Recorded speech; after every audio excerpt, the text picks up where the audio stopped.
পরীক্ষা প্রত্যেকেরই খুব সামনে চলে এসেছে, আর পরীক্ষার আগে এই মিস্টেকগুলো প্রত্যেকটা স্টুডেন্টই কম বেশি করে থাকে। তুমি যাতে এই মিস্টেকগুলো না করো তার জন্যই এই ভিডিও। এই মিস্টেকগুলোকে অবশ্যই অ্যাভয়েড করে নিজের প্রিপারেশনটাকে করবে। প্রথম মিস্টেক, যে জায়গাটা পড়ছো তুমি, সেই জায়গাটা থেকে, সেই পার্টটা থেকে কি ধরনের কোয়েশ্চেন আসতে চলেছে সেইটা অ্যানালাইসিস না করা। পরীক্ষার আগে যেটা পড়ছো সেটার কোয়েশ্চেন অ্যানালাইসিস কিন্তু ভীষণ গুরুত্বপূর্ণ একটা টাস্ক, যেটা ম্যাক্সিমাম স্টুডেন্ট করে না। গড়গড় করে রিডিং হয়তো পড়ছো, কিন্তু সেই যে পার্টটা, সেটা থেকে কি কোয়েশ্চেন টিচার করতে পারেন সেইটা ধরে সেইভাবে পড়া, কিভাবে উত্তর লিখতে পারো তুমি ওই কোয়েশ্চেনটা থেকে, সেইটা জানাটা খুব দরকার। কোন পার্টগুলো থেকে বড় প্রশ্ন আসে, কোনগুলো শর্ট কোয়েশ্চেনের জন্য ইম্পর্টেন্ট, সেইগুলো তোমাকে ভালো করে আগে থাকতে অ্যানালাইসিস করে রেখে তারপর প্রিপারেশন স্টার্ট করতে হয়। আর তোমরা যদি এখনো কেউ না করে থাকো, তাহলে অবশ্যই যেটা পড়ছো সেটা থেকে কি প্রশ্ন আসবে সেটা মাথায় খেলিয়ে তারপর সেটার প্রিপারেশনটা নাও। নেক্সট যেটা বলবো সেটা হচ্ছে প্রত্যেকটা চ্যাপ্টার রিভিশনের জন্য ম্যাক্সিমাম 1 ঘন্টা সময় দেবে। হ্যাঁ, আমি জানি যারা উঁচু ক্লাসে পড়ো সব সময় সম্ভব হয় না 1 ঘন্টার মধ্যে একটা চ্যাপ্টার কমপ্লিট করার, অথবা যারা ছোট ক্লাসে পড়ো তারা অনেক সময় হয় 1/2 ঘন্টার মধ্যেই একটা চ্যাপ্টার হয়তো কমপ্লিট হয়ে যায় তোমাদের পড়া। সেটা চ্যাপ্টার টু চ্যাপ্টার ভ্যারি করে, কিন্তু আমি যে টেকনিকটা বলছি সেই টেকনিকে যদি পড়ো তাতে যে সময় লাগুক না কেন তোমাদের পড়াটা অনেক এফেক্টিভ হবে। আমি ধরে নিচ্ছি একটা চ্যাপ্টার কমপ্লিট করতে তোমার 1 আওয়ার টাইম লাগে। এবার এই 1 ঘন্টাটাকে তুমি কিভাবে ডিভাইড করবে? প্রথমেই চ্যাপ্টারটা রিভাইজ করার আগেই প্রথমে চ্যাপ্টারটাতে কি কি পড়তে চলেছো সেটা প্রাইমিং করো। প্রথমেই পাতা উল্টে হেডিং গুলো দেখো, কিভাবে করতে চলেছো, কি জিনিস আছে চ্যাপ্টারটার ভেতরে। আমি জানি এখন পরীক্ষার আগে সবাই জানো চ্যাপ্টারটার ভেতরে কি আছে, তাই এটাতে আইদার 5 মিনিট সময় লাগতে পারে, কারোর 1 বা 2 মিনিট সময়ও লাগতে পারে, কিন্তু এইটা স্কিপ করবে না। অবশ্যই প্রথমে দেখে নেবে চ্যাপ্টারটার জিস্ট কি এবং তোমরা কি ফ্লোতে পড়তে চলেছো। সেই ফ্লোটা একবার মাথায় রেজিস্টার হয়ে গেলে পটাপট পড়াটা কমপ্লিট করাও ইজি হয়ে যায়। আমি ধরে নিচ্ছি একটা স্ট্যান্ডার্ড চ্যাপ্টারের প্রাইমিং করতে 5 মিনিট টাইম লাগে, তো 5 মিনিট হয়ে গেল। 5 মিনিট পরে নেক্সট 10 মিনিটে তোমরা কি করবে? ইম্পর্টেন্ট জায়গা কোনগুলো সেগুলো নিশ্চয়ই সারা বছর পড়ার পরে একটু বুঝতে পেরেছো যে কোন জায়গাগুলো বেশি ইম্পর্টেন্ট, কোন জায়গাগুলো আগের বছরের পরীক্ষায় বা তার আগের বছরের পরীক্ষায় এসেছে, কোনগুলো থেকে ম্যামরা বেশি কোয়েশ্চেন্স দেন, যেহেতু প্রিভিয়াস ইয়ার কোয়েশ্চেন তোমরা অ্যানালাইসিস করেছো। তো সেই জায়গাগুলোকে একটু ভালো করে পড়বে। ওই 10 মিনিটে চোখ বুলিয়ে নেবে যে আচ্ছা এইগুলো ইম্পর্টেন্ট, এই পার্টটা ইম্পর্টেন্ট, এটা এই আছে, এটা এই বলছে, এটা এই বলছে, এইভাবে 10 মিনিট সাজালে তারপরে তোমরা চ্যাপ্টারটা ডিপে ঢুকবে। ডিপে কিভাবে ঢুকবে? ধরো বড় কোনো কোয়েশ্চেন আছে যেটা ইম্পর্টেন্ট, সেটাকে প্রথমে ছোট ছোট টুকরে কি কনসেপ্টে ব্রেক করে নেবে। প্রত্যেকটা কি কনসেপ্ট ভালো করে বুঝবে এবং সব সময় চেষ্টা করবে যেটা পড়ছো সেটা সাইডে সাইডে নোট বানাতে যাওয়ার।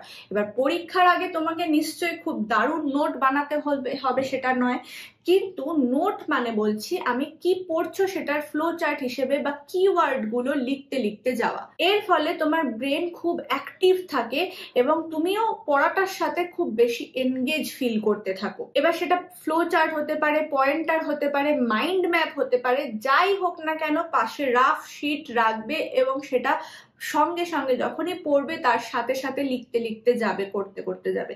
এইটা করে দেখো, অনেক স্টুডেন্টই করো না আমি জানি, কিন্তু করে দেখো যে তোমাদের রেজাল্ট কিন্তু ইমপ্রুভ হতে বাধ্য এবং পরীক্ষার সময় তোমার মনে হচ্ছে যেটা তুমি ভুলে যাও সেটা তুমি আর ভুলবে না।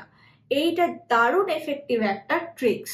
এবার চ্যাপ্টারটা কমপ্লিট হয়ে যাওয়ার পরে একটা কুইক রিভিশন করবে। এই যে কিওয়ার্ড গুলো তুমি সাইডে লিখতে যাচ্ছিলে, একটা খিচুড়ি টাইপের হয়েছে, এই খিচুড়িটাকে এবার বন্ধ করে নিজেই তুমি একটা পাতার মধ্যে, ফ্রেশ পাতার মধ্যে দেখো সমস্ত জিনিসটাকে তুমি একটা পেজের মধ্যে, পুরো চ্যাপ্টারটাকে তুমি একটা পেজের মধ্যে জট ডাউন করে লিখতে পারছো কিনা। এইটাতে হার্ডলি 5 থেকে 10 মিনিট সময় লাগে। তুমি যেখানেই দেখবে তুমি ভুলে যাচ্ছ বা তুমি লিখে উঠতে পারছো না, তার মানে সেই জায়গাটাতে কিন্তু তোমার একটু গন্ডগোল আছে, তুমি আরেকবার পাতা উল্টে দেখে নিতে পারবে।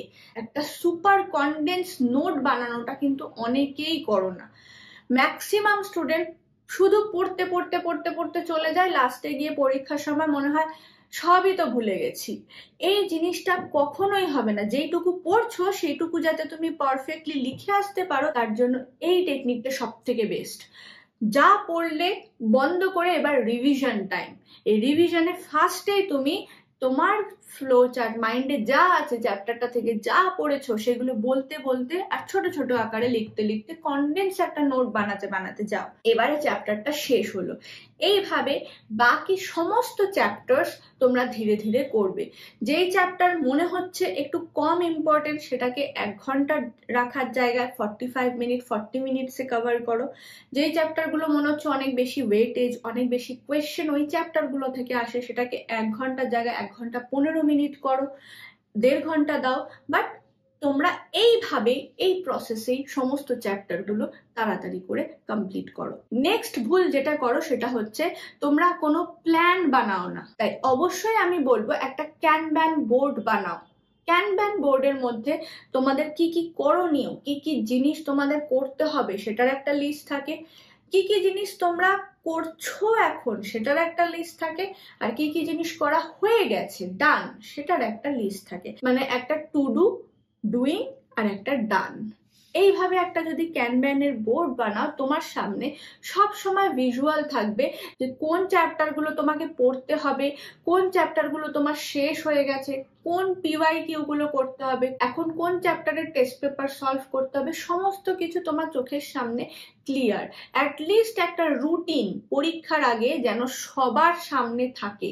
যেসব স্টুডেন্টরা এখনো বানাওনি অবশ্যই বানাও, কারণ রুটিন ছাড়া, নিয়ম ছাড়া তোমরা কিন্তু এফেক্টিভলি কমপ্লিট করতে পারবে না তোমাদের সিলেবাস, আর তোমাদের পরীক্ষার সময় ডেফিনেটলি অসুবিধা হবে।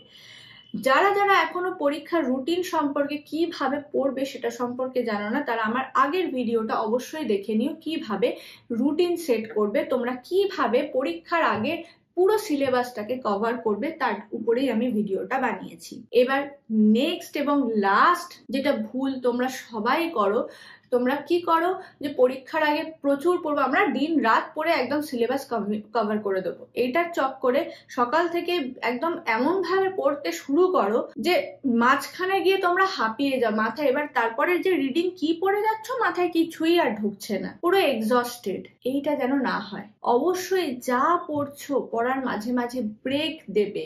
ডেইলি অ্যাক্টিভিটি, ডেইলি রুটিনকে কখনো স্কিপ করবে না। ঘুম, খাওয়া, পরিবারের সাথে কথা গল্প বলা, পুষ্টিকর খাবার খাওয়া বলো, একটু হাঁটা বলো, এক্সারসাইজ বলো, এইগুলোকে স্কিপ করবে না।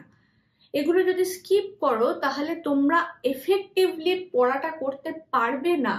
তোমরা এতই এক্সস্টেড হয়ে যাও, এতই টেনশন করতে থাকো যে তোমাদের ম্যাক্সিমামেরই হয় কি পড়াটা তোমরা ভুলে যাও।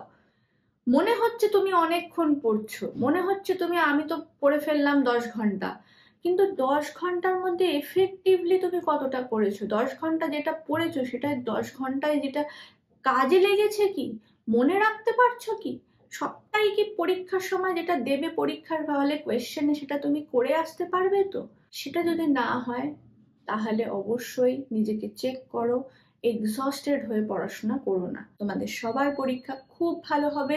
আর নিচে কমেন্টে আমাকে জানাও যে তোমাদের কতদিন বাকি আর পরীক্ষার। দেখা হবে আবার পরের ভিডিওতে, ততক্ষণ খুব মন দিয়ে পড়াশোনা করো।